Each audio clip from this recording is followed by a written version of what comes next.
முருகப்பெருமானுடைய ஒரு அவதார நட்சத்திரம் விசாக நட்சத்திரம். ஆக விசாக நட்சத்திரத்தில் பிறந்தவங்க அப்படிதான் கற்பூர புத்திக்கு சொந்தக்காரர்கள். ஒரு விஷயத்தை சொல்லிட்டா அந்த விஷயத்தை கிரகித்து அதை மல்டிப்ளை பண்ணி அதை அடுத்தடுத்து ஞானத்துக்கு எடுத்துட்டு போறதுல கை தேர்ந்தவர்கள் விசாக நட்சத்திரத்திலே பிறந்தவர்கள். எல்லாம் முடிச்சுட்டு திருமண வாழ்க்கைன்னு ஒரு டேர்னிங் போது பாருங்க. அந்த 7ஆம் இடத்துல இருக்கும்போது உங்களுடைய வாழ்க்கையில ஒரு பெரிய டேர்னிங் பாயிண்ட் விசாக நட்சத்திரக்காரர்களுக்கு நடக்கும். புகழினுடைய உச்சிக்கே செல்வார்கள். அதற்காகவே பிறந்த பிறப்பு, அதற்கான பாக்கியங்களை குரு பகவான் இளமையிலேயே கொடுப்பார். இவங்களை ஒருத்தர் ஏமாத்தணும்னு நினைச்சிட்டா அவங்க இவங்கள்ட்ட ஏமாந்து போயிடுவாங்க. அந்த அளவிற்கு விசாக நட்சத்திரத்தில் பிறந்தவர்கள் ஞானத்தினுடைய பொக்கிசம், ஞான பிளம். அந்த குருவோட ஸ்தலத்திற்கு விசாக நட்சத்திரக்காரர்கள் என்று போகிறார்களோ அன்னைக்கு இவர்களுடைய வாழ்க்கையில பிற்பகுதியில் வரக்கூடிய சோதனைகளான காலங்கள் எல்லாம் இவர்களுக்கு நிச்சயம் தவிடுபடியாகும். இவங்களுடைய உயர்கல்வி, இவங்களுடைய வேலை வாய்ப்பு, இவங்களுடைய அடுத்த கட்ட வளர்ச்சி அப்படிங்கிறத பூரணமா நிர்ணயம் பண்ணக்கூடிய கிரகம் யாரு அப்படின்னு கேட்டீங்கன்னா அந்த ஒரு 50-52க்கு மேல வரக்கூடிய சுக்கிர தசை பிரபலிய ராஜயோகத்தை விசாக நட்சத்திரக்காரர்களுக்கு கொடுக்கும். அன்பான நேயர்களுக்கு வணக்கம். தொடர்ச்சியாக நம்ம சேனல்ல நட்சத்திர சீரீஸ் பார்த்துட்டு இருக்கோம் இல்லையா? இந்த எபிசோட்ல விசாக நட்சத்திரத்துல பிறந்தவங்களுடைய வாழ்நாள் முழுவதுமான தசாபுத்தி பலன்களை பார்க்க போறோம். இது பார்ட் 2 வீடியோ. பார்ட் 1ல விசாக நட்சத்திரத்துல பிறந்தவங்களுடைய பிறப்பின் ரகசியம், இவர்களுடைய குணாதிசயங்களை பத்தி பேசிட்டு இருக்கோம். பார்ட் 1 வீடியோவை பார்த்துட்டு இதை பார்த்தீங்கன்னா இன்னுமே உங்களுக்கு தெளிவா முழுமையா புரியும். புலிப்பாணி சித்தர் வழி ஜோதிடர் திரு கோகுலக்கண்ணன் இவருடைய கணிப்புல விசாக நட்சத்திரத்துல பிறந்தவங்களுடைய வாழ்நாள் முழுவதுமான தசாபுத்தி பலன்களை பார்ப்போமா? வாங்க. வணக்கம் சார். வணக்கம். குரு வாழ்க, குருவே துணை. பொதுவாக விசாக நட்சத்திரம்னு எடுத்துக்கிட்டோன்னா துலாம் ராசிலையும் வருவாங்க, விருச்சிக ராசியில் 4ஆம் பாதத்துலையும் வருவாங்க இல்லையா? விசாக நட்சத்திரம் 4ஆம் பாதம் விருச்சிக ராசியில் வருவாங்க. இவர்களுக்கான இந்த வாழ்நாள் முழுவதுமான தசாபுத்தி பலன்களை நம்ம பார்க்கலாம். நிச்சயம். அதாவது ஒரு நட்சத்திரத்தில் ஒருத்தர் ஜனனம் எடுக்கிறாங்க அப்படின்னு சொன்னால் அந்த நட்சத்திரத்தினுடைய ஆதிக்க கிரகம் அப்படின்னு இருப்பாங்க. அவங்க தான் முதல் தசாநாதனாக வருவாங்க. ராசி 2 வீடுகளில் இருக்குன்னா அது காலச்சக்கரத்திற்கு 7வது ராசி என்று சொல்லக்கூடிய துலாத்தில் 3 பாதங்களும் 8வது ராசி என்று சொல்லக்கூடிய விருச்சிகத்தில் 4 பாதங்களும் இருந்தாலும் கூட, ராசியை பொறுத்து சில குணங்கள் மாற்றங்கள் இருந்தாலும் கூட, லக்னத்தை பொறுத்து தான் இந்த தசாபலன்கிறத நம்ம நிர்ணயிக்கணும். அப்போ ஒவ்வொருவருடைய ஜாதகத்திலே நீங்கள் விசாக 1, 2, 3 பாதத்தில் பிறந்திருந்தீங்கன்னா துலாம் ராசி, விசாக நட்சத்திரத்தில் 4வது பாதத்தில் நீங்கள் பிறந்திருந்தீங்கன்னா அது விருச்சிக ராசி. ஆனால் இந்த விசாக நட்சத்திரத்திற்கு ஆதிக்க கிரகம்னு சொல்லக்கூடிய குரு பகவான் அவர் இருக்கிறார் இல்லையா? அவர் உங்களுக்கு ராசி கட்டங்களில் எத்தனாவது இடத்துல லக்னத்தின் அடிப்படையில் இருக்கிறார் அப்படிங்கிறத முதல்ல தெரிஞ்சுக்கணும். அதுக்கப்புறம் நம்மளுடைய ராசி கட்டத்தில், ராசி நவாம்ச கட்டத்துக்கு கீழாக குரு பகவானுடைய திசையில் 16 வருட திசை, அதில் கர்ப்பச்சல் நீக்கிய இருப்பு வருடம் அப்படின்னு கொடுத்து 16 வருடத்திற்கு ஒரு பாதத்தை பொறுத்துன்னு வச்சுக்கோங்களேன். உதாரணமாக ஒரு 1வது பாதத்தில் பிறக்கிறோம், ஒரு 15 வயது 6 மாதம் 10 நாள், அந்த அளவை பொறுத்து அந்த திசை குறைஞ்சிக்கிட்டே வரும். 2வது பாதம் அதுக்கு கம்மியாக இருக்கும், 3வது பாதம் அதற்கு குறைவாக இருக்கும், 4வது பாதம் விசாகம் விருச்சிகத்துக்கு போயிடும். அப்போ அங்கே குரு பகவானுடைய திசை பார்த்தீங்கன்னா ஒரு 10 நாள் இருந்து முடிஞ்சதெல்லாம் இருக்குது. வெறும் 1 வருஷம் 4 மாதம் 12 நாள் எனக்கு 1.5 வயசுலேயே குரு திசை முடிஞ்சு போச்சுங்க அப்படின்னு சொன்னவங்களும் இருக்காங்க. எனக்கு 10 வயது வர குரு திசை இருந்தது, 14 வயது வர குரு திசை இருந்தது, 8 வயது வர குரு திசை இருக்குது. இந்த அளவு எங்கே மாறுதுன்னா நீங்கள் பிறந்த பாதத்தினுடைய நிலையை பொறுத்து மாறுது. அப்போ நமக்கு விசாக நட்சத்திரத்தில் எத்தனாவது பாதத்தில் பிறந்தோம், நமக்கு குரு பகவான் எங்கே இருக்கிறாரு, என்ன லக்னத்தில் பிறந்தோம், இதெல்லாம் தெரிஞ்சுக்கிட்டோம்னா இந்த தசாபலன் உங்களுக்கு என்ன பலன்களை கொடுக்க போகுது அப்படிங்கிறத துல்லியமாக தெரிஞ்சுக்கலாம். அப்போ லக்னம் தான் முக்கியம் இல்லையா? லக்னம் இருந்தால் தான் இந்த தசை லக்னத்திற்கு எத்தனாவது இடத்துல இருக்கு அப்படின்னு இருக்கு. இப்போ ஜோதிடப்படி கேந்திரங்களில் இருக்குன்னு சொல்லுவாங்க. 1, 4, 7, 10 இருக்கு. லக்னத்துல இருந்து எண்ணி வரும்போது 6, 8, 12 குரு மறைஞ்சிட்டார், லக்னத்துல இருந்து எண்ணி வரும்போது அந்த குரு பகவான் எங்க இருக்கிறார் அப்படிங்கிறத பொறுத்து நம்ம எடுத்துக்கலாம். அப்ப விசாக நட்சத்திரத்தில் பிறந்தவர்கள் எந்த பாதத்தில் பிறந்திருந்தாலும் குரு பகவானுடைய திசையில அவர்கள் ஜனனம் எடுக்கிறாங்க. நான் இதை ஒரு தோராயமா ஒரு 16 வருஷ குரு திசையை ஒரு 8 வருஷம் வச்சுக்கிறேன், பாதியா வச்சுக்கிறோம். ஒரு 8 வயசு வரை உங்களுக்கு குரு பகவானுடைய திசை நடக்குது. அப்ப நீங்க என்னவா இருப்பீங்க அப்படின்னு பார்த்தா உங்களுக்கு தான் தெரியுமே. நம்ம விசாக நட்சத்திரத்தில் பிறப்பினுடைய ரகசிய வீடியோலே சொல்லியிருந்தோம். முருகப்பெருமானுடைய ஒரு அவதார நட்சத்திரம் விசாக நட்சத்திரம். முருகப்பெருமான்னா சும்மாவா?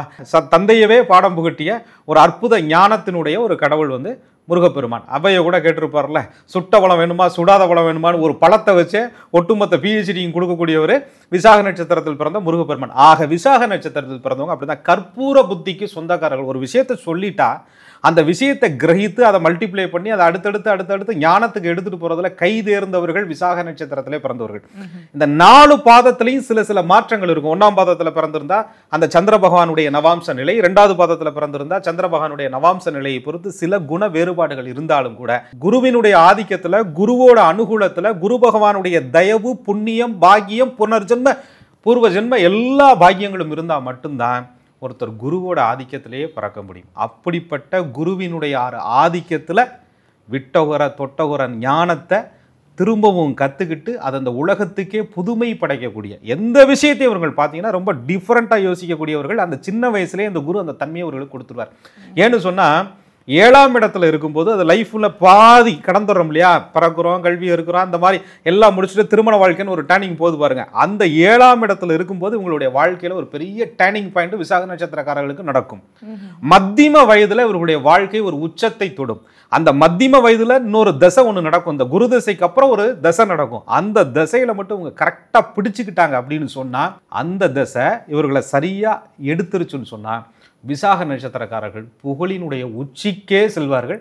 அதற்காகவே பிறந்த பிறப்பு, அதற்கான பாக்கியங்களை குரு பகவான் இளமையிலேயே கொடுப்பார். நல்ல குரு, நல்ல தந்தை, நல்ல தாய், நல்ல உறவுகள், ஒரு ஹாப்பியா இருக்கிறது, இந்த குழந்தைய தூக்கி வச்சு கொஞ்சம் போதே ஏதோ முருகப்பெருமான்ட்ட பேசிட்டு இருக்கிற மாதிரி அழகா இருக்கிறது, ஐஸ்வர்யமா இருக்கிறது, சின்ன வயசுலேயே வேட்டியை கட்டிக்கிட்டு சுவாமிக்கு பூஜை பண்றது, சுவாமி பாதங்களை தொட்டு கும்பிடுறது, கோவிலில் நெடுஞ்சாங்கடையா பெரிய மனுஷன் கூட அப்படி கும்பிட்டு மாட்டாங்க, அப்படி சாமியை கும்பிடுறது, வீட்டுக்கு வர ஆன்மீகவாதிகளை மதிப்பது, இரக்க குணத்தோடு இருப்பது, ஜீவகாரணியங்களோடு தொண்டுகள் செய்வது, இதெல்லாம் விசாக நட்சத்திரத்தில் பிறந்தவர்களுடைய சிறப்பு. இந்த சிறப்புகளை எல்லாம் யாரு கொடுக்குறா? குரு தான் கொடுக்கிறார். ஆக அந்த முருகப்பெருமானுடைய பூரணமான அருளும் குருவினுடைய பூரணமான அருளும் பெற்ற விசாக நட்சத்திரக்காரர்கள் அந்த குரு திசை எத்தனை வயசு வரையும் சந்திக்கிறாங்க. அந்த குரு திசையில் அந்த ஞானமெல்லாம் எப்படி அவங்களுக்கு கிடைக்குது?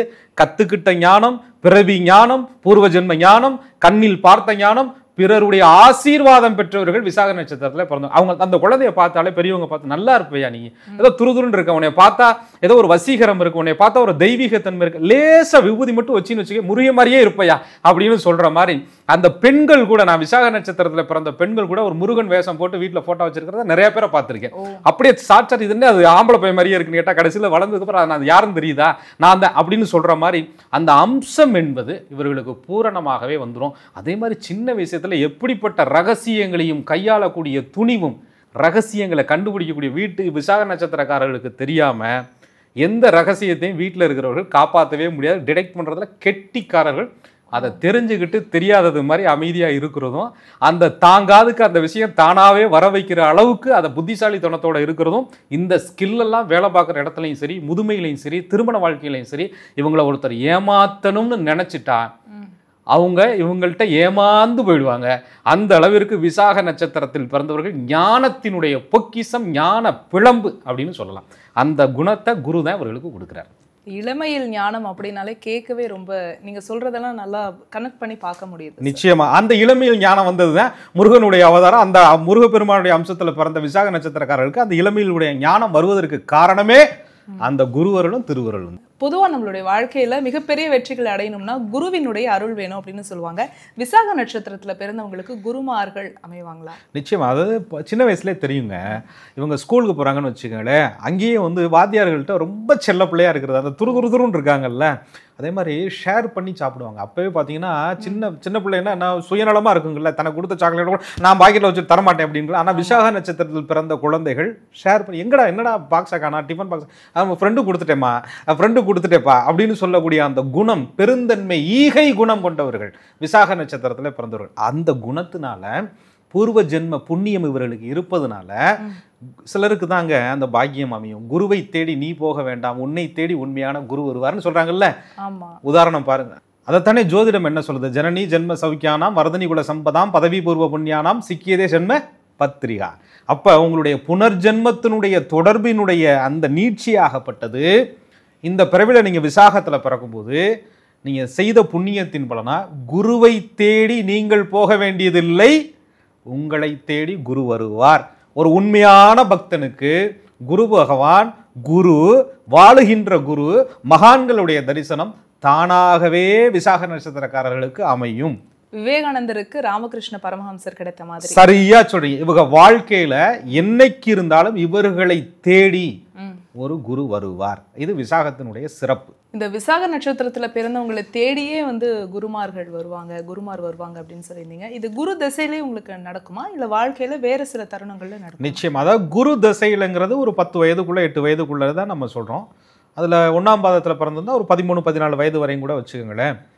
அந்த வயதுல வந்து ஆசிரியர்கள் தானே கண்ணுக்கு தெரிந்த குருவனும் பெற்றோர்களும் கண்ணுக்கு தெரிந்த குருவும் சொல்றாங்க. இந்த சித்தர்கள் ஜீவ சமாதி வழிபாடுகள்னே ஜோதிடத்துல சில முறைகள் இருக்கு. இந்த நட்சத்திரத்திற்கு இந்த ஸ்தலம் வந்து நமக்கு சரியான அந்த குருவோட ஸ்தலமாக அமையும். அது நீங்களாவே போற மாதிரி சூழ்நிலை அமைஞ்சு போயிடும். யாராவது ஒருத்தர் சொல்லுவாங்க, கூட்டிட்டு போவாங்க, அல்லது உங்களுக்கு கனவுல வரும், உங்களுக்கு யார் மூலியமா செய்திகள் வரும். அதுவும் குரு தரிசனம் தான். இது ஆக்சுவலா எல்லாருக்குமே நடக்குமா சார்? நிச்சயமா. என்னுடைய நண்பர் ஒருத்தருக்கு திடீர்னு சம்பந்தமே இல்லாம கரூர் பக்கத்துல நெரூருங்கிற இடத்துல சதாசிவ பிரம்மேஸ்வரர் கோவிலுக்கு ஒரு அழைப்பு கனவுலே வருது அவருக்கு. அவர் சொல்றாரு, எனக்கு இந்த கோயில் எங்கேயோ கேள்விப்பட்ட மாதிரி இருக்கு, நான் ஏதோ 3 ஜென்மத்தில் போன மாதிரி இருக்கு, நான் இங்கே போனதுக்கப்புறம் எனக்கு அந்த இடத்துல எல்லாம் நான் இருந்த மாதிரி ஒரு ஞாபகம் வருது. அவருடைய நட்சத்திரம் விசாக நட்சத்திரம். அவருக்கு குரு இருக்கக்கூடிய இடம்ங்கிறது ஒன்று இருக்கு. அப்போ குரு பகவான் உங்களுடைய சுய ஜாதகத்தில் ஒவ்வொரு வீடுகளில் இருப்பார். தனுசு, மீனம், மேஷம்னு அந்த வருஷத்தை பொறுத்து இருப்பார். இப்போ உதாரணத்துக்கு 87 நீங்கள் பார்த்தீங்கன்னா குரு பகவான் மீனத்தில் இருப்பார். அப்படி அந்த குரு பகவானுடைய அமைப்புகளை பொறுத்து ஒரு வருஷத்துக்கு ஒருக்கா குரு பெயர்ச்சி ஆகிறதுனால அந்த குரு உங்கள் ஜாதகத்தில் என்ன நட்சத்திர காலில் நிற்கிறாரோ அந்த குருவோட ஸ்தலத்திற்கு விசாக நட்சத்திரக்காரர்கள் என்று போகிறார்களோ அன்னைக்கு இவர்களுடைய வாழ்க்கையில பிற்பகுதியில் வரக்கூடிய சோதனைகளான காலங்கள் எல்லாம் இவர்களுக்கு நிச்சயம் தவிடுபடியாகும். ஏன்னு சொன்னா குருவோட நட்சத்திரத்துல பிறந்து குருவோட உதவி இருந்தா இருட்டுக்குள்ள நடக்கும்போது ஒரு டார்ச் லைட்டை பிடிச்சிட்டு நடக்கிற மாதிரி உங்க கூடவே அந்த ஷோல் வந்து என்ன பண்ணும்னா அவங்களுடைய ஆன்மா, அவங்களுடைய ஸ்நேகம், அவங்களுடைய அன்பு, அவங்களுடைய பாசம் விசாக நட்சத்திரக்காரர்களை வேற லெவலுக்கு எடுத்துட்டு போகும். இவ்வளவு பிளெஸிங் இருக்கக்கூடிய விசாக நட்சத்திரக்காரர்களுக்கு இந்த குரு தசை அப்படிங்கிறது சுமார் ஒரு 10-12 வயது வரைக்கும் இருக்கு இல்லையா? இதுக்கப்புறம் இந்த உயர்கல்வியாக இருக்கட்டும், திருமணம், வேலை வாய்ப்பு, இதெல்லாம் வந்து எந்த கிரகம் முடிவு பண்ணும்? நம்ம எப்படி எடுத்துக்கிறோம் அப்படின்னா குரு தசையில பாதியில இருந்து தான் கணக்கெடுக்கிறோம். ஒரு 8 வயசு நீங்க சொல்ற மாதிரி ஒரு 10-12 கூட வச்சுக்கோங்களேன். எப்படி வச்சு பார்த்தாலும் அடிப்படை கல்வியில் ஒரு பாதி தான் நம்ம ஒரு 7th 8th 9th அப்படி தானே முடிச்சிருக்க முடியும். அப்போ இவங்களுடைய உயர்கல்வி, திருமண வாழ்க்கை, இவங்களுடைய எதிர்காலம் எல்லாமே ஒரு திசைக்குள்ள இருக்கும். ஏன்னா இந்த குரு பகவானுடைய திசைக்கு அடுத்து வரக்கூடிய தசாபலன் வந்து சனி மகா தசா. இது வந்து எத்தனை வருஷம்? 19 வருஷம் இவர்களை நடத்துதுன்னு வச்சுக்கோங்களேன். ஒரு தோராயமாக ஒரு 8 வயசுல சனி மகா தசை ஆரம்பிக்குதுன்னு சொன்னால் இவர்களுடைய 27 வயது வரை உயர்கல்வி முடிஞ்சிடும். திருமண விஷயம் ஏறக்குறைய சில பேர் முடிச்சிருப்பாங்க, சில பேர் முடிக்க வேண்டிய தருணத்தில் இருப்பாங்க, சில பேர் பிரச்சனைக்குள்ள ஆட்பட்டு இருப்பாங்க. அதெல்லாம் இந்த சனி திசைக்குள்ள தான் நடந்திருக்கும். ஆக இவங்களுடைய உயர்கல்வி, இவங்களுடைய வேலை வாய்ப்பு, இவங்களுடைய அடுத்த கட்ட வளர்ச்சி அப்படிங்கிறத பூரணமா நிர்ணயம் பண்ணக்கூடிய கிரகம் யாரு அப்படின்னு கேட்டீங்கன்னா சனீஸ்வர பகவான். சனி பகவான் வந்து சோதனைகளையும் கொடுப்பாரு, சில ஜாதகத்துக்கு அள்ளி கொடுத்துட்டு போயிடுவாரு. நிச்சயமா நிச்சயமா. சனி கொடுத்தா யாரும் தடுக்க முடியாதுன்னு கூட சொல்லுவாங்க. அவர் மனசு வச்சு உள்ள வந்து கொடுக்க ஆரம்பிச்சிட்டாருன்னா அதுல இந்த வயதுல சனி பகவானுடைய தசை வருதுன்னு வச்சுக்கோங்களேன், அழகான ஒரு பிளாட்ஃபார்ம் இவங்களுக்கு வாழ்க்கையில நிச்சயம் போட்டு கொடுத்துருவார் சனி பகவான். அதே நேரத்துல நீங்க சொன்ன மாதிரி சோதனைங்கிற ஒரு வார்த்தையை நான் எடுத்துக்கிறேன். எதிர் துருவமா சோதனையா அவர் உட்கார்ந்து இருந்தாருன்னு வச்சுக்கோங்களேன், சின்ன வயசுல சனி திசை வர்றது அதை வந்து விதி கிரகம்னு நாங்க சொல்றோம். உங்களுடைய ஆயுளை நிர்ணயம் செய்யக்கூடிய கிரகம் சனி பகவான். மதி கிரகம்னு சொல்றோம். உங்களுடைய மனசையும் அவர் வந்து கண்ட்ரோல் பண்ணக்கூடிய ஒரு கிரகம். தப்பான முடிவுகள், மனப்பேதளிப்பு, சித்த பிரமை, ஞாபக சக்தி குறைபாடு, உடல் அங்கஹீனங்கள், திடீர் விபத்துகள், கைகால் முறிவு ஏற்படுறது, இதையெல்லாம் எதிர்துருவமாக இருக்கக்கூடிய கிரகம் சனி பகவானாக உள்ள வந்துடுறார். அப்ப ஒரு கல்வி கற்கிற பருவத்துல இந்த சனி பகவானுடைய திசையை பொறுத்து தான் இவங்களுடைய எதிர்காலம்ங்கிறது நீங்க சொல்ற மாதிரி சனி பகவான் அள்ளி கொடுக்குறாரா அல்லது சனி பகவான் பாதிக்க வைக்கிறாராங்கிறத சுயஜாதகத்தில் சனி பகவான் நின்ற நிலையை பொறுத்து விசாக நட்சத்திரக்காரர்கள் அந்த கர்ம பலனை அனுபவித்திருப்பார்கள் அல்லது அனுபவிக்க இருப்பார்கள். சுய ஜாதகத்துல சனி பகவான் வந்து நல்லது பண்ணுவாரா கெட்டது பண்ணுவாராங்கிறது நம்ம எப்படி புரிஞ்சுக்கிறது? அதாவது இப்போ 2 விசாக நட்சத்திரத்துல நீங்க முதவே சொன்ன மாதிரி 1, 2, 3 பாதங்கள் துலாத்துல வருது, 4வது பாதம் விசாகத்துல வருது. இதை நம்ம ஜாதகம் பார்க்கும்போது என்ன சொன்னா துலாத்துக்கு சுக்கிரன் ஆதிக்க கிரகம் இல்லையா, சுக்கிர பகவானுக்கு சனி நட்பு கிரகமா வர்றாரு இல்லையா. துலா ராசிக்கு 4க்கு அதிபதி சுகாதிபதியாக சனி வந்து பஞ்சமாதிபதியாகவும் 5க்குடையவனாகவும் சனி பகவான் வந்து லக்னம் ஃபேவர் அமையணும். இந்த இடத்துல வந்து நான் துலா ராசி விசாக நட்சத்திரம் எனக்கு சனி பகவான் யோகம் பண்ணுவார் அப்படின்னு நினைச்சுக்கிட்டு இருக்கும்போது சனி பகவான் ஏதாவது எதிர்வுருவமான லக்னத்துக்கு அமர்றாருன்னு வச்சுக்கோங்க. சனி பகவானுக்கு பகை கிரகமான ஒரு லக்னத்துல போய் அவர் அமர்ந்து உட்கார்ந்து தசையை நடத்துறார். அப்படின்னு சொன்னால் ராசிப்படி நல்லது நடக்கிற மாதிரி அந்த திசையில பாதி எடுத்துட்டு போகும். 19 வருஷ திசைனா அது முன்னு 9 பின்பத்துன்னு கூட நீங்க வச்சுக்கோங்களேன்.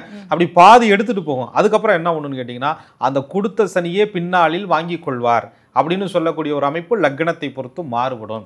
இதே நான் விசாக நட்சத்திரத்துல 4வது பாதத்துல விருச்சக ராசியில பிறந்திருக்கேன். எனக்கு சனி பகவான் வந்து பகை கிரகம், ராசிக்கு செவ்வாய்க்கு வந்து பாதகாதிபதி. அதை கூட ஜோதிட மூல நூல்கள்ல அருமையா சொல்லியிருக்கோம். செவ்வாயும் சனியும் யுத்தமாகுவதை கண்ட 4-8 கருதிய சனி செய்ய அமர தண்டங்கள் மிக உண்டாம், திரவியங்கள் நாசமாகும், கொண்டதோர் குடும்பம் வேறாகும் அப்படின்னு சொல்லக்கூடிய அமைப்பு. அதுக்கப்புறம் பண்டுல நாடு விட்டு பரதேசம் போவாரியா அப்படின்னு சொல்ல, ஊரு நாடு நகரம் எல்லாத்தையும் விட்டு ஊரை விட்டு காலி பண்ணி போயிடுவாரியா அப்படின்னு சொல்லக்கூடியது. அதுக்கப்புறம் மந்தன் செய்வர் கூடிட தீது, எவ்விடம் பார்த்தால் அவ்விடம் தீது அப்படின்னு சொல்றாங்க. சனி பகவானும் செவ்வாயும் சேர்ந்திருந்து ஒரு பாவகத்தை பார்த்தாலும் ஒரு வீட்டில் இணைந்து ஒண்ணுக்கு ஒண்ணு அவருடைய சாரங்கள் பரிவர்த்தனைகளா, நட்சத்திர சாரங்கள்னு சொல்றோம், அதெல்லாம் பரிவர்த்தனை ஆகி இருந்தாலும் கூட இந்த விதிகள் வேலை செய்ய ஆரம்பிச்சிடும். அப்ப விசாகத்துல நாம் 4வது பாதத்துல பிறந்து விருச்சிக ராசியில பிறந்து எனக்கு சனி யோகம் கொடுத்துக்கிட்டு இருக்கேன் அப்படின்னா லக்கணம் சாதகமாக இருக்கும். அப்ப அந்த சனி நீங்க ராசியில இதுல பிறந்து சில உடல் பீடைகள் சில சங்கடங்களை நீங்க அனுபவிக்காம எல்லாம் இருக்க மாட்டீங்க. அங்க புலிப்பானை ஐயா ஒரு நுணுக்கத்தை சொல்றாரு. சொல்லுகிறேன் 2, 4, 8, 12 சனி அமர, 2, 4, 8, 12 எல்லாம் சனி அமர்றாரியா அப்படின்னு சொன்னா அன்னைக்கு கண்டம்யா. 4ஆம் இடத்துல சனி உட்காந்துருக்கிறார். தாய் அன்னைன்னா தாய்க்கு வீடும். வாத நோய்யா, உங்களுக்கு வந்து ஸ்ட்ரோக் இந்த மாதிரி பிரச்சனைகள்லாம் சின்ன வயசுலேயே உங்களுக்கு வந்துருயா. அதே மாதிரி நாய் அடிக்கிறது, தொந்தரவுகள் உருவாகிறதுலாம் இந்த மாதிரி சனி பகவான் எதிர்துருவமாக உட்காந்துருக்கும் போது ஸ்கூல் படிச்சுக்கிட்டு இருந்தேன் சார், ஒரு டைஃபாய்டு காய்ச்சல் வந்துச்சுங்க, அதோட படிப்பு பாதியில் விட்டுட்டேங்க. ஸ்கூலுக்கு போயிட்டு இருந்தேன் சார், எங்கள் அப்பாவுக்கு வேலை எல்லாம் ட்ரான்ஸ்ஃபர் கிடச்சிச்சு, மாறி போனோம். அங்கே போய் சில நட்புகள் எங்களுக்கு சரியாக அமையலை, குடும்பத்தில் பிரச்சனை, இந்த மாதிரி சூழ்நிலைகள்லாம் அமைந்துருச்சுங்க அப்படின்னு சொல்கிறதும் இந்த சனி பகவான் எதிர்துருவமாக அமைந்திருந்தார் அப்படிங்கிறத பொறுத்து ஜாதகம் அப்படியே கண்ணாடி போல காமிச்சு கொடுத்துரும். இதை விட ஒரு பெரிய விஷயம் என்ன இருக்குன்னா, அந்த சனி பகவானுடைய திசை தாய்க்கு பாதிப்பு அப்படின்னு சொல்றோம்ல சார். அன்னைக்கு கண்டம் அப்படின்னு சொன்னீங்க, சனி பகவான் வந்து அம்மாவோட ஆயுளை கூட பாதிப்பாரா? அதாவது சனி பகவானுக்கு கொடுக்கப்பட்ட துறை அதுதானே, விதியை செயல்படுத்தக்கூடியது தானே. அதனாலதான் சனி பகவானை வந்து ஆயுள் காரகர் அப்படின்னு சொல்றாங்க. 4ஆம் இடத்துல வந்து பாவத்துவமான நிலையில இருக்கும்போது தாய்க்கு கண்டம், 2, 7 இருக்கும்போது மனைவி நஷ்டம். ஜாதகருக்குமே இந்து செய் சனி கூடி எவ்விடத்தில் நின்று இருந்தாலும் அந்த இடத்துல மாரகாதிபதியினுடைய திசையோ புத்தியோ அவர்களுக்கு சனி திசை நடந்துகிட்டு இருக்கு, அதுக்குள்ள மாரகாதிபதி புத்தி நடக்குது அல்லது லக்னாதிபதி பலவீனமா இருக்கிறார் அப்படின்னு சொன்னா சேய்க்கு கண்டம் சொல்லு, ஜாதகருக்கே பிரச்சனை வந்துருமியா அப்படின்னு சொல்றார். அப்ப உங்களுக்கு 2, 7, 8ல கொஞ்சம் தோஷமா அமரும்போது துர்மரணங்கள், துரதிர்ஷ்டமான விபத்துகள், அந்த நேரம் பாருங்களேன். சனி திசை நடக்கிறவங்க நீங்க நல்லா தெரியும், நல்லா பெர்ஃபார்ம் பண்ணியிருப்பாப்புல, குரு திசையில அவ்வளோ சாமி கும்பிட்டுருப்பாப்புல, பக்தியா இருந்திருப்பாப்புல, ரொம்ப சூப்பரா இருந்திருப்பாப்புல. அந்த 2 போட்டோ கம்பேர் பண்ணி வச்சா நீயா நீங்களா அப்படின்னு கேட்குற மாதிரி இருக்கும். ஒரு பெண்ணாகவே இருந்தாலும் கூட அவ்வளோ லட்சணம், சாமுத்திரிக லட்சணமாக அந்த விசாக நட்சத்திரத்தில் இருக்கும்போது அவ்வளோ அவங்க படுத்த படுக்கையை சின்ன வயசுலேயே எடுத்து வைக்கிறது என்ன, சாப்பிட்ட தட்டை கழுவுறது என்ன, வீட்டை கூட்டுறது என்ன, அப்படியே பார்த்தீங்கன்னா அந்த நளினமும் பெண்மையும் கலந்த தன்மை விசாக நட்சத்திரத்தில் பெண்களுக்கு. ஆண்களை பொறுத்தவரை அம்மா கூடவே நின்றுக்கிட்டு அந்த சமையலுக்குள்ள ஹெல்ப் பண்ணிக்கிட்டு இருக்கிறது, அந்த சின்ன வயசுல கூடவே சுற்றிக்கிட்டு இருக்கிறது, இந்த பண்புகள் எல்லாம் இருக்கக்கூடிய அற்புதமான குழந்தை சனி திசை வரும்போது குளிடா குளிப்போம்ல அப்படின்ற மாதிரி ஒரு மைண்டு உள்ள வரும். சொல் பேச்சு கேள்றா கேட்போம்ல அப்படின்ற மாதிரி இருக்கும். அப்பாட்ட எதிர்த்து பேசாதரா, அந்த ஆள்கிட்ட அப்படித்தானே பேசுவோம். இது எல்லாமே பார்த்தீங்கன்னா, ஏன்னா சூரிய பகவானுக்கு சனி பகவான் எதிரி பகை கிரகமாக இருக்கும். அப்பே மிக உறவாக இருந்தாலும் ஒன்று சேரும்போது ஒரு ஜாதகத்தில் சூரியனும் சனியும் சேர்ந்துருந்தா அப்பா பாதிக்கப்பட்டுருச்சாப்பா, அப்பா ஏதாவது தோஷமாயிட்டாரா, அப்பாலாம் இருக்கிறாரு, அந்த ஆள் எங்கிட்டு இருக்காருன்னு எங்களுக்கு தெரியாது, இவர் வீட்டுக்கு போயிருக்க மாட்டார். அப்போ அந்த ஒரு இரத்த சம்பந்தம் இந்த பூமிக்கு யாருனால வந்தோங்கிறத கூட மறக்கடித்து எதிர்விதமான கர்மாக்களை சம்பாதிப்பதற்கான சூழ்நிலையை சனி பகவான் அந்த சின்ன வயசுல, அதுக்கப்புறம் அவங்க அடுத்து மீண்டு வர்றாங்க, அடுத்த திசையில உயர்நிலை பெறாங்கிறது வேற. இந்த கர்மாவை சுமந்துட்டு தானே போகணும், அப்புறம் கடைசி வரை அனுபவிச்சுக்கிட்டு தானே இருக்கணும். அந்த நிலையை சனி பகவான் உங்களை செய்ய தூண்டுவார். அதுக்கப்புறம் மிட் நைட்ல தான் நம்ம ஆளுகளுக்கு காஃபி சாப்பிடணும்னு ஆசை வரும், மிட் நைட்ல தான் நம்ம ஆளுகளுக்கு பிரியாணி சாப்பிடணும்னு ஆசை வரும், மிட் நைட்ல தான் ஊர் சுற்றணும்னு யோசனை வரும். அம்மா அப்பாட்ட காசை வாங்கிட்டு போய் சொல்லிட்டு எங்கிட்ட போய் மலை ஹில்ஸில் 3 லட்சம் 2 லட்சத்துக்கு வண்டி வாங்கிட்டு போய் எங்கிட்ட கீழே மேலே விழுந்துருந்துச்சு வந்து வண்டிக்கும் செலவு பண்ணி இவர் ஆஸ்பத்திரியில் படுத்துக்கிட்டு யாராவது ஃபோன் பண்ணி இவங்க பதறி அடிச்சு ஓடி ஆஸ்பத்திரி வாசலில் நின்று சொன்னேன் கேட்டியான்னு கேட்டால் அந்த விழுந்து கிடக்கும்போது சூழ்நிலையில் கூட எதிர்வாதம் பேச வைக்கிறது. இதெல்லாம் சனி பகவானுடைய ஒரு இயல்பு. இது எல்லாத்துக்கும் மேலே இன்னைக்கு நம்ம பார்க்குறோமே, என்னடா சின்ன பையனாக இருக்கா, இப்படி ஒரு போதைப் பொருள்களுக்கு அடிமையிட்டான், ஒரு அழுக்காடையாக இருக்கான் பையன், சூப்பர் பையன், குளிச்சுட்டு ஒரு ட்ரெஸ்ஸு மாற்றிட்டு அவன் வந்து ஒரு ஸ்கூலுக்கு காலேஜுக்கு போனோன்னா அவ்வளவு லட்சணமாக இருப்பான். இந்த பையன் எவ்வளவு மோசமாயிட்டான், நல்ல பையனாக இருந்தானே, நான் பார்த்தேன் சார், சின்ன வயசில் பார்த்தேன் சார், எதிர்த்து ஒரு வார்த்தை பேச மாட்டான் சார், இன்றைக்கி அவன் பேசாத கெட்ட வார்த்தையே இல்லை சார். அப்படின்னு சொல்கிற அந்த தன்மைகளை சனி பகவான் அப்படியே மெதுமெதுவாக பாவத்துவமான நிலையில் இருக்கும்போது, அதில் இங்கே ஒரு பிரச்சனை என்னென்னா, விருச்சகத்தில் விசாக நட்சத்திரம் விழுகுதா, சந்திரன் வந்து விருச்சகத்தில் நீச்சம் என்ற நிலையை பெறுவாரா, லக்னமும் எங்கேயாவது போய் பாதக லக்னமாக அமர்ந்துருதுன்னு வச்சுக்கோங்க. இப்போ உதாரணத்துக்கு நான் சொல்கிறேன், ஒரு சிம்ம லக்னம், ஒரு கடக லக்னம், ஒரு மேஷ லக்னம் அப்படின்னு வச்சுக்கோங்க. ஏற்கனவே சனிவா கங்கனை கட்டிட்டு கெடுப்பையான்னு உட்காந்துருக்கிறாரு. அதற்கு தகுந்த மாதிரி லக்கணமும் அமைஞ்சு போச்சு. மேஷ லக்னங்களாம் அமைஞ்சுச்சுன்னு சொன்னால் சனி பகவான் எங்கே வந்து உட்காருவார்? 8ஆம் பாவகத்தில் இருக்கிறாருன்னு வச்சுக்கோங்க, விருச்சகத்தில் இருக்கிறாருன்னு வச்சுக்கோங்க. அங்கேயே சந்திரபான் அங்கேயே உட்கார்ந்துருக்கிறாருன்னு வச்சுக்கோங்க. அந்த சந்திரனோட சனி பகவான் இணைந்து அதுலேயும் சனி பகவான் சுய நட்சத்திர காலில் உட்கார்றாருன்னு வச்சுக்கோங்க. விருச்சகத்தில் உட்காந்துருக்கிறார், அனுச நட்சத்திரம் 2ஆம் பாவத்தில் நச்சுன்னு ஏறி உட்காந்துக்கிட்டார் அப்படின்னு சொன்னா என்ன சொன்னாலும் அந்த பையன் கேட்க மாட்டான். அப்படி அந்த பொண்ணு கேட்காது.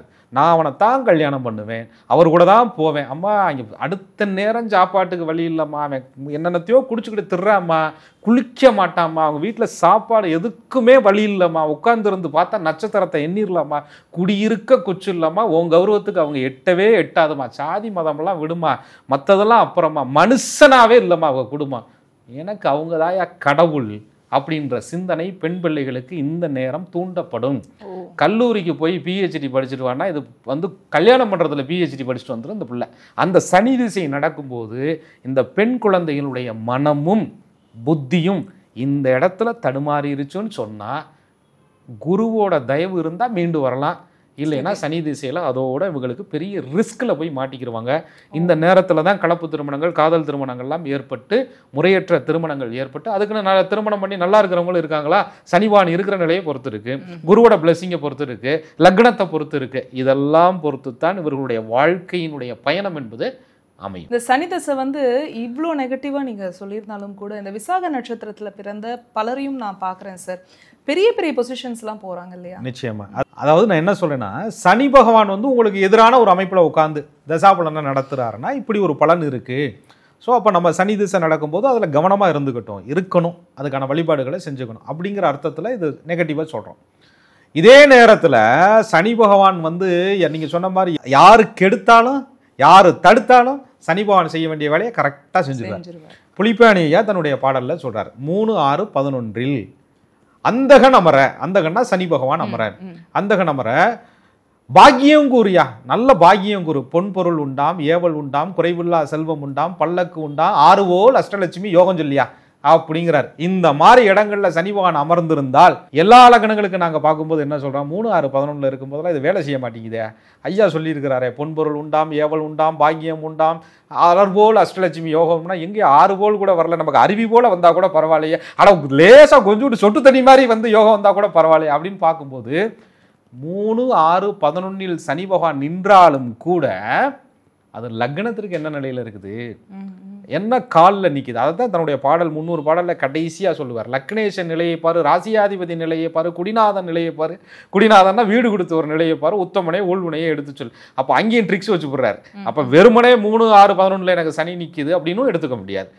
நல்ல அமைப்புகளில் இருந்தால் 6 அஷ்டலட்சுமி யோகம் சனி பகவான் கொடுத்துட்றார் அப்படின்னு ஐயா சொல்றார். சனி தசை பத்தி நீங்க சொல்லியிருந்தீங்க, விசாக நட்சத்திரத்துல பிறந்தவங்களுக்கு இந்த சனி தசை பாதகமா இருக்கு, நல்ல நிலையில இல்லை அப்படின்னா நமக்கு எல்லாருக்கும் தெரிந்த திருநள்ளாறு போலாமா? நிச்சயமா. அதாவது எல்லாருமே திருநள்ளாறு போகணும், எல்லாருக்குமே திருநள்ளாறு சரியா இருக்கும் அப்படின்லாம் சொல்ல முடியாது.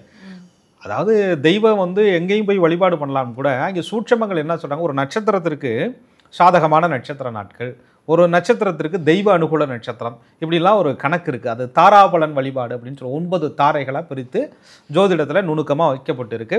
அதில் ஒவ்வொரு நட்சத்திரத்துக்கும் பஞ்சபட்சி பிரித்து உங்களுடைய பட்சியினுடைய அரசு ஊன் நடை நேரங்களில் நீங்கள் ஆலயத்துக்கு போகணும் அப்படின்னு சொல்லப்பட்டு இருக்கு.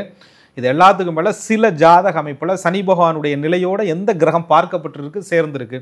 இவங்களுக்கு குச்சனூர் சுயம்பு சனீஸ்வரர் சரியா இருப்பாரா, திருக்கொள்ளிக்காடு சனீஸ்வர பகவான் சரியா இருப்பாரா, திருவாதவூரில் இருக்கக்கூடிய சனி பகவான் சரியா இருப்பாரா, அறந்தாங்கி கட்டுமாவடியில் விலங்குளத்தில் இருக்கக்கூடிய அக்ஷயபுரீஸ்வரர் ஸ்தலத்தில் இருக்கக்கூடிய சனி பகவான் சரியா இருப்பாரா, பழனியில திரு ஆவணன்குடியில் செவ்வாய் பகவானோடு இருக்கக்கூடிய முருகப்பெருமானுடைய சன்னதியில் இருக்கக்கூடிய சனி பகவான் சரியா இருப்பாரா அப்படின்னு சொல்லும்போது, இந்த ஜாதகத்தில் சனி செவ்வாய் சேர்ந்திருக்கு, இது ஸ்தலம், சனி சந்திரன் சேர்ந்திருக்கு, இது ஸ்தலம், சனி இந்த கிரகத்தால் பார்க்கப்படுறாங்க, அப்போ இது கோவில் அப்படின்னு தான் ஒரு வரையறையில் நம்ம கோவில் கொடுக்கணுமே தவிர எல்லாரும் திருநள்ளாறு அப்படின்னு போய் கூட்டம் குவிகிறதுனால நமக்கு மேற்கொண்டும் பிரச்சனைகள் அதிகரிப்பதற்கான வாய்ப்புகளும் ஜாதகப்படி இருக்குன்னு தான் ஒரு பரிகாரம் எடுக்க சொல்றாங்க.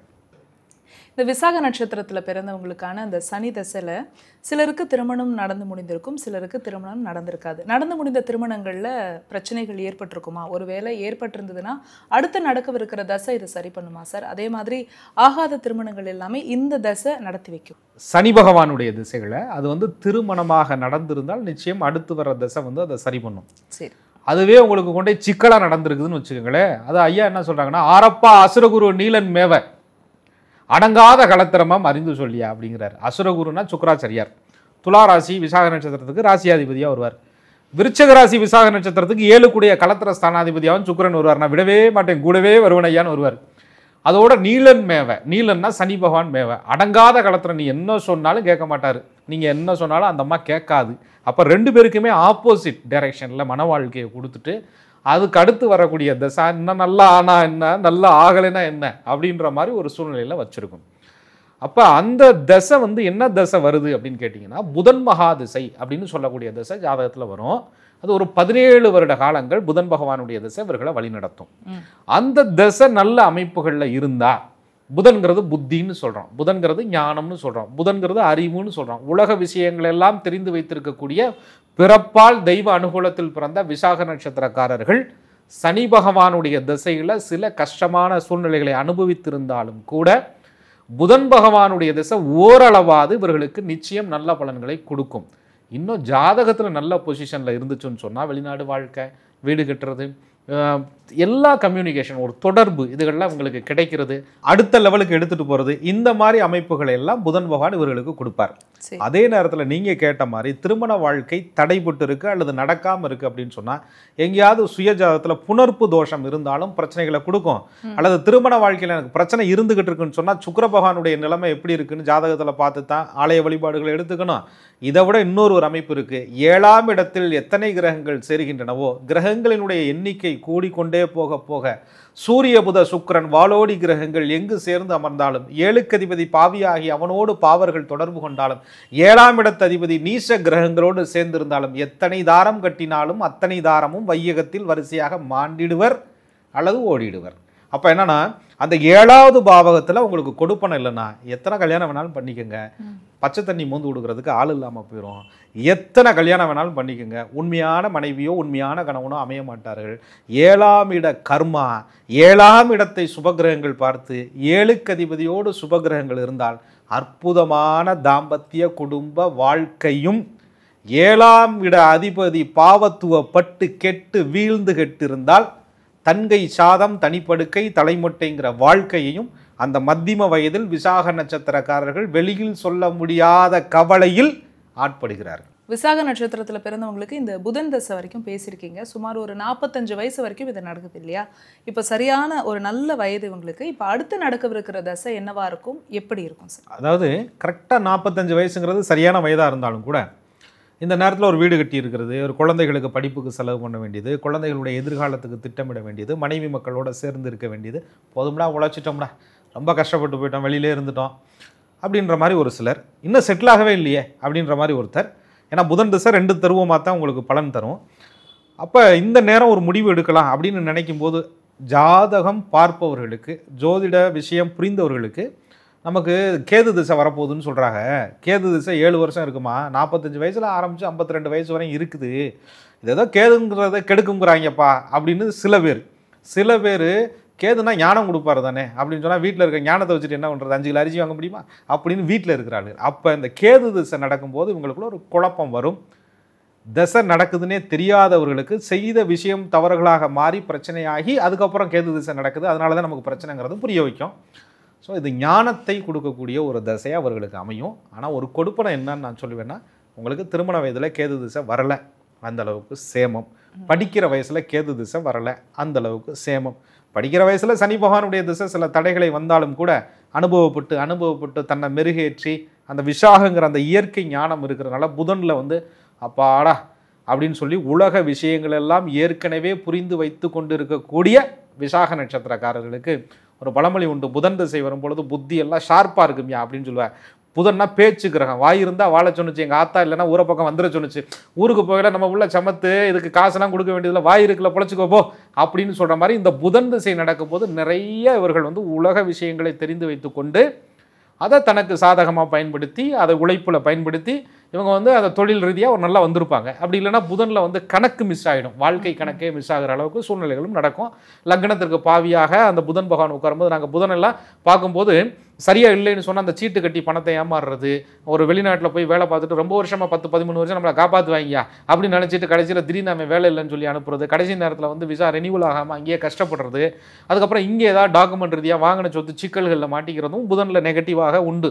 சரி, அப்போ இதெல்லாம் சந்தித்து கேதுகிட்ட போகிறோம். கேது திசை வந்து உங்களுக்கு ஓரளவு கெடுக்கலைனாலும் பரவாயில்ல, கொடுக்கலைனாலும் பரவாயில்ல, ஒரு மத்தியமமாக அப்படியே கொண்டு போயிடுச்சுன்னா உங்களுக்கு ஆசீர்வதிக்கப்பட்டவர்கள். கேது திசையில் போய் நான் புதுசாக தொழில் பண்ண போகிறேன், புதுசாக ஒரு இடம் வாங்க போகிறேன், ஊரை மாற போகிறேன் அப்படின்ற சில சூழ்நிலைகள்லாம் நீங்கள் எதிர்பார்க்காமலேயே கேது அமைத்து கொடுப்பார்.